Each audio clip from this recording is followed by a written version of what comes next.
সকালে উঠে এমন দৃশ্য দেখতে হবে রাতে শোয়ার সময় সেটা ভাবতেও পারিনি।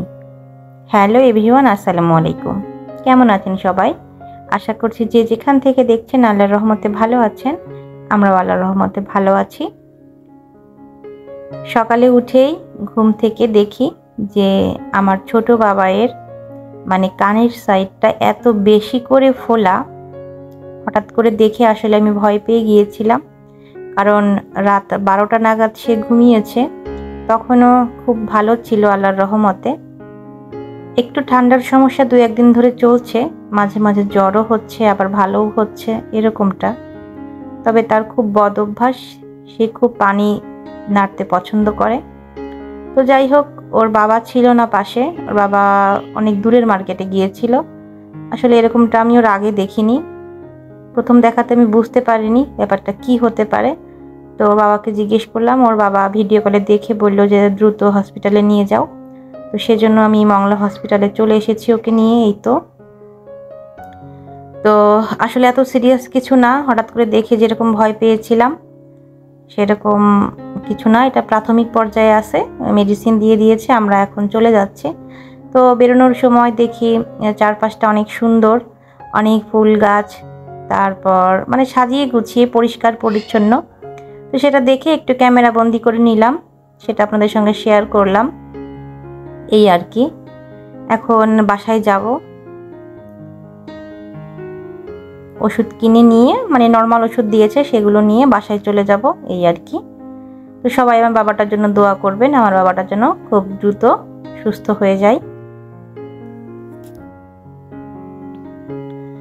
তো বাসায় ফিরে বাচ্চারা যেহেতু মানে বাচ্চারা অসুস্থ থাকে যখন, তখন কিন্তু একটু বেশি বিরক্ত করে। তো আমার বাচ্চাটাও আজকে একটু বেশি ঘ্যান ঘ্যান করছে। তো কি আর করার, রমজান মাস তো ভাবছি কিছু রান্না করব। তো এই সময় আমার বাড়িওয়ালা আপা এসেছে আমার বারান্দায়, এসে কয়েকটা গাছ দেখছে। তো সে এই গাছটা নেওয়ার জন্য নিজেই হাত দিচ্ছিল আর কি। তো সে পারেনি, পরে আমি তাকে তুলে দিলাম কয়েকটা মানি প্ল্যান্ট, তারপরে এই কচু গাছটা।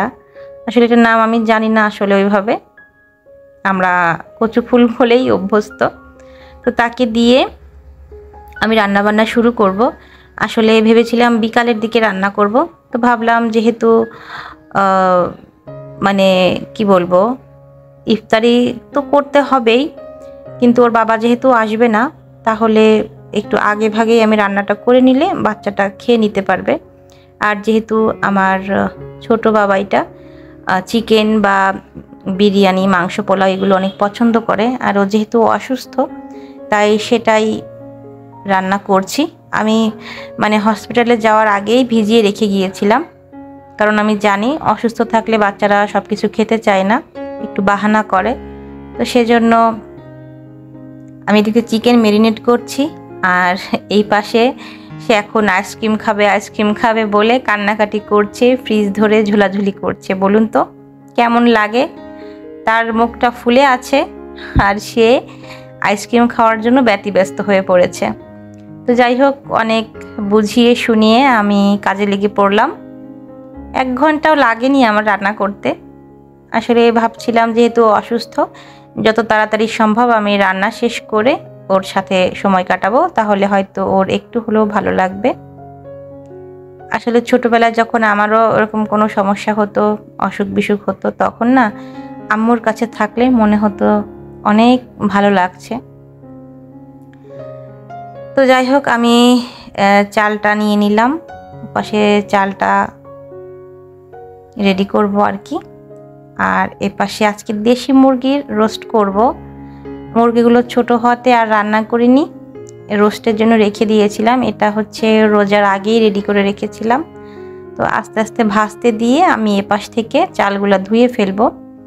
আমি আসলে রান্না বসিয়ে এক পাশ থেকে রান্নাটাও করি আর এক পাশ থেকে অন্যান্য কাজগুলোও করে ফেলি।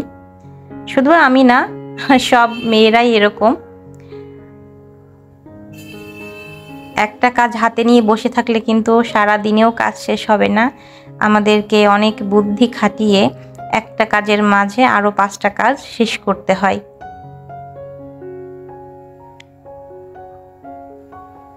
এই তো আমি একে একে ভেজে তুলে নিচ্ছি। দেশি মুরগি ভেবেছিলাম এমনিতেই রান্না করব না ভেজে, তবে হঠাৎ করে মনে হলো হালকা করে একটু ভেজে নিই। তো ওপাশ থেকে ভাজতে দিয়ে আমি এপাশে একটু মশলা রেডি করে নিচ্ছি। এই তো একটু আদা রসুন বাটা, তারপর একটু জিরার বাটা, আর দিয়ে দিলাম রাঁধুনি রোস্টের মশলা, অর্ধেকটা আর কি প্যাকেটের। আর টক দই ছিল বাসায় খাওয়ার জন্য, মিষ্টি দই আর কি, টক মিষ্টি দই যেটা, সেখান থেকে আমি 1 চামচ মতো দিয়ে দিলাম, 1-1.5 চামচ মতো আর কি। এই তো ব্যাস, আমি এবার মশলাটাকে খুব ভালোভাবে কষিয়ে নিচ্ছি। বাটিটা ধুয়ে আর একটু পানি দিয়ে দিলাম আর একটু ভালোভাবে কষানোর জন্য। এপাশে কিন্তু আমি আগেই চালের জন্য পানি দিয়ে দিয়েছিলাম, সেই পানির মধ্যে এখন চালটাও দিয়ে দিলাম। আর পানির ভেতর আমি একটু মশলা দিয়ে দিয়েছিলাম, গরম মশলা, লবণ, তারপর হচ্ছে মরিচ না, এটা হচ্ছে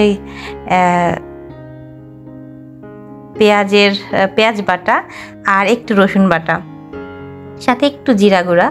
তো ওগুলো দিয়ে এখন আমি হচ্ছে আবার চালটা দিয়ে দিলাম, দিয়ে নাড়াচাড়া দিয়ে ঢেকে দিলাম।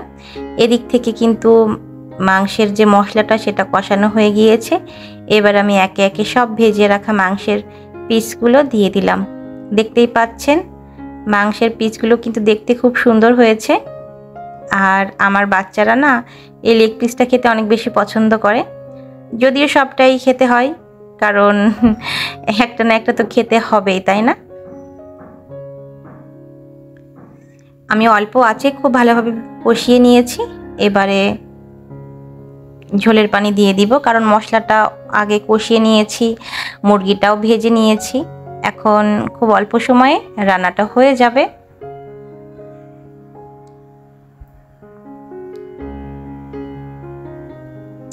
আমি মাঝে মাঝে ঢাকনা তুলে নিচ থেকে নেড়ে দিচ্ছি, যাতে করে নিচে লেগে না যায়।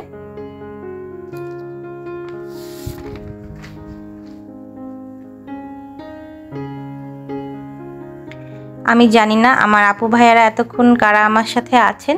যারা আছেন, ভালো লাগলে একটা লাইক দিয়ে দিবেন অবশ্যই, আর আমার চ্যানেলটি সাবস্ক্রাইব করে আমার পাশে থাকার অনুরোধ জানাচ্ছি।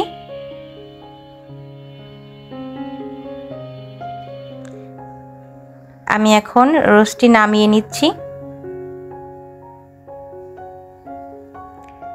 দেখতে কিন্তু অনেক সুন্দর হয়েছে। ঝোলটা আরেকটু মাখা মাখা হলে হয়তো ভালো হতো, তবে নামানোর কিছুক্ষণ পরে না ঝোলটা আরেকটু কমে যাবে। আজকের রান্নাটা কিন্তু আমি দুপুরবেলাতেই করে নিয়েছি, যাতে দুপুরের খাবারও খেতে পারে আমার বাবাই সোনা, সাথে আমাদের ইফতারিও হয়ে গেল। তো আজকের মতো বিদায় নিচ্ছি, ভালো থাকবেন, আল্লাহ হাফেজ।